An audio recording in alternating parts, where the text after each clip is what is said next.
পিছত যিসকল বিদেশী ধৰ্ম নিৰ্বিশেষে সকলোকে বহিষ্কাৰ কৰিব লাগে, এয়াই আমাৰ প্ৰতিষ্ঠিত ষ্টেণ্ড। কিন্তু অতি দুখেৰে জনাব লগা হৈছে, যেতিয়া উচ্ছেদ চলি আছে ঠিক সেই মুহূৰ্তত কাৰ অধীনত, কাৰ জৰিয়তে ৬৯,০০০ মানুহৰ যিবিলাক গোচৰ চলি আছিলে, এই গোচৰবিলাক প্ৰত্যাহাৰ কৰা হৈছে।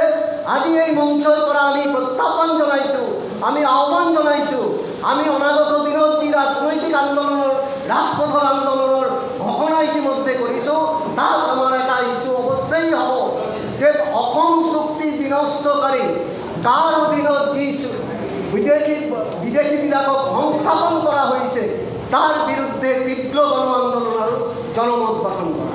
ধন্যবাদ। ক'ব বিচাৰিছোঁ যে অসমৰ ৰাইজে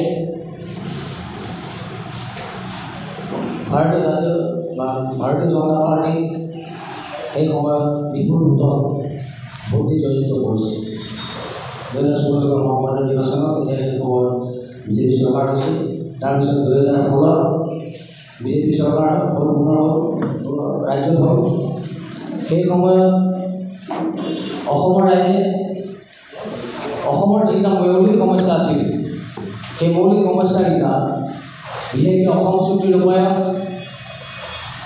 ভাৰত বাংলাদেশ সীমান্ত কাইদাৰ বেৰ দিয়া, অসমৰ পৰা অবৈধ বিদেশী বহিষ্কাৰ, অসমত বৃহৎ নদীবান্ধ বন্ধ কৰা,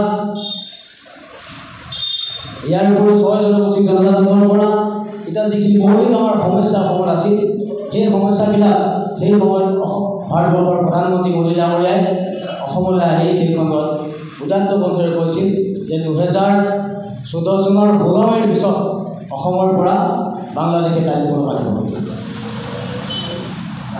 সেই 2016 চনৰ সেই সময়ত অসমৰ ৰাইজে ভাবিলে যে অসমত এখন বিদেশীমুক্ত অসম হ'ব, অসম চুক্তি আকৌ ৰূপায়িত হ'ব। সেইকাৰণে অসমৰ ৰাইজে আমি সেই সময়ত ভাৰতীয় জনতা পাৰ্টীক ভোট দি জড়িত কৰাইছে। 2016 চন আহি ৰাজ্যৰ নিৰ্বাচন হ'ল। সেই সময়ত ভাৰতীয় জনতা পাৰ্টীয়ে সেই সময়ত ক'লে দেশ জাতি ভেটি মাটি আমি ৰক্ষা কৰিব লাগিব, জাতি ভেটি মাটি ৰক্ষা কৰিবৰ কাৰণে আমি বিজেপিক জড়িত কৰিব লাগিব 2016।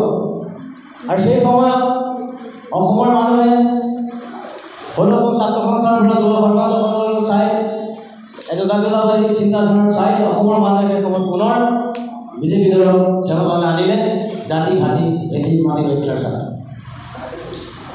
2021 আহি 2021 আকৌ বোলে শৰাই ঘাটৰ শেষ হ'ল। প্ৰত্যেকটো নিৰ্বাচন তেওঁলোকে অবৈধ বিদেশী অসম চুক্তিৰ এই প্ৰত্যেকটো বিষয়, আমাৰ যিটো মৌলিক বিষয়, এই মৌলিক বিষয়টোৰ লগত জড়িত হৈছে, সাঙৰ খাই পৰিছে মন্ত্ৰীৰ নাম। গতিকে এই গোটেইবিলাক অন্যফালে লৈ যোৱাৰ কাৰণে মানুহৰ যি মৌলিক সমস্যা, নিবনুৱা সমস্যা, ভাত কাপোৰৰ সমস্যা, বয় বস্তু, নিত্য প্ৰয়োজনীয় বয় বস্তুৰ সাংঘাতিক মূল্যবৃদ্ধি, একেবাৰে প্ৰতিদিনৰ যি মূল্যবৃদ্ধি, ঔষধৰ কোনো লেকাম নাই, সপ্তাহৰ মূৰে মূৰে ঔষধৰ দাম বৃদ্ধি হৈ আছে। গতিকে মানুহ অসমৰ জনসাধাৰণ অৰ্থনৈতিকভাৱে ভাঙি পৰিছে, বিক্ষুব্ধ হৈছে। গতিকে এই গোটেই ঘটনাবিলাক অন্যফালে লৈ যোৱাৰ কাৰণে এটা বিভাজনবাদী ৰাজনীতিৰ মাজেদি অসমৰ ৰাজনীতিক লৈ যোৱাৰ মাজেদি 26ৰ নিৰ্বাচনত যাতে বিজেপিয়ে